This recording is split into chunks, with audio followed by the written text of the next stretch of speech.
Hello friends, let us now learn which of the following, there is a one-liner, what is the most severe or dangerous gene change in the gene.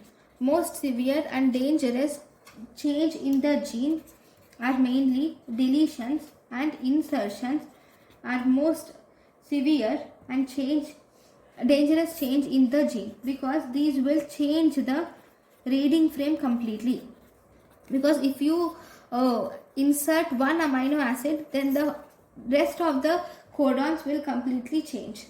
So this is about the most severe or dangerous reading frame. Thank you.